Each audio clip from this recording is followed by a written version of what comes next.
Hey everybody, or racers especially. I've been running across on social media and I wanted to come in here and talk about a quick tip or offer a quick tip because I'm seeing a pattern and it's annoying and I want you to be more successful than other racers who are doing it wrong. And what I'm talking about here is your end of season post. So if it's at the end of the season and you're writing up a post on social media to thank all of your sponsors, people who have helped you, I love that, and I'm seeing a lot of that, but there's one big mistake that I'm seeing, and it is phrases like, well, and thank you to everyone for helping me. You know, your sponsors, you know who you are. Or people who have helped me, you know who you are. There's too many to name.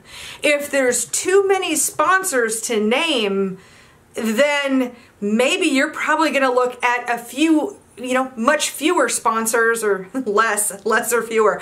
You're probably looking at fewer sponsors next year, because if you can't even take the time to thank them by name and they know who they are, that's not effective a way at all. And let me dig into that a little bit and why it's so important. Number one, if you're dealing with companies, a lot of times I am not going to see a post unless I'm tagged in it. If I'm not tagged in it, I don't even know that it exists.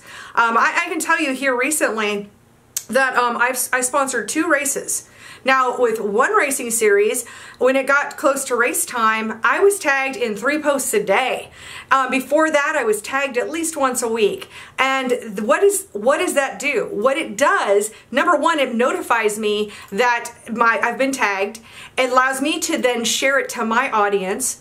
Also, anybody who's new, has never heard of my company, they can click on that and then from that series be exposed to what I do. And maybe they'll start following me. Maybe they'll start buying my products, things like that. Whereas there's another race that I sponsored, I even sent them a message and said, please tag me in posts. Not even one tag. I don't know if they ever said my name at all. I have no idea.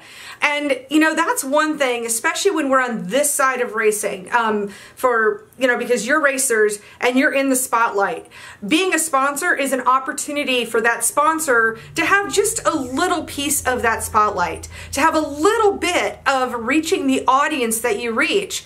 And when you don't do that, it's more than ungrateful. It is kind of like, wow, so glad I did all of that, and you can't even take the time to mention my name or my company. It's really hurtful in a lot of ways. And when I look at, I don't really do a lot of sponsorship as far as that goes, but the little bit that I do is the people that are, if they're out there sponsor or promoting me a lot and saying great things, those are the people that I stand behind. It's really a team effort. So really my big thing here is whoever you have to thank, tag them. Tag the people, tag the companies, whoever you're grateful for. I don't care if your post is this long with tags. Then, maybe say your words, but then have all of the tags of those different companies on Facebook, especially.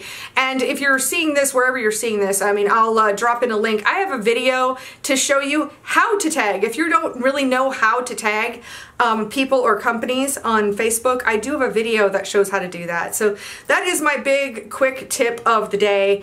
And if you want to really dive deeper into any of these things that have to do with sponsorship and marketing, I definitely want to let you know, in case you haven't heard yet, but I have a new membership program. You just go to winningmotorsportsmarketing.com and you can sign up for, it's called the Smart Racers membership. And in there, each month we'll be deep diving into a topic. This month, it's sponsorship proposals. Because if you've been wondering when is the best time to start looking for sponsorship, it is right now in October. Because I can tell you this, any of us in the industry, come January, we are flooded. I won't have time to talk about any of that stuff until, I won't see the light of day until April or May. So that is the last thing I'm going to be talking about when the first of the year comes around. If you're looking for sponsorship, right now is when you should be getting your stuff together and contacting companies. Maybe it's different on a local level. Maybe you can do that a little bit closer to when the next race season is, but anywhere within within the industry, anybody who's attached to it, now's the time to do it. So in the membership, this month's issue is all about sponsorship proposals. I even have tutorial videos in there to show you how to use software to create your sponsorship proposal, and it's only $20 a month. So I'll drop a link in here too, and so that way you can click on over and join the Smart Racers membership. So I want to thank you for watching today, and I hope that tip is helpful for you, and I will look forward to seeing you in another video.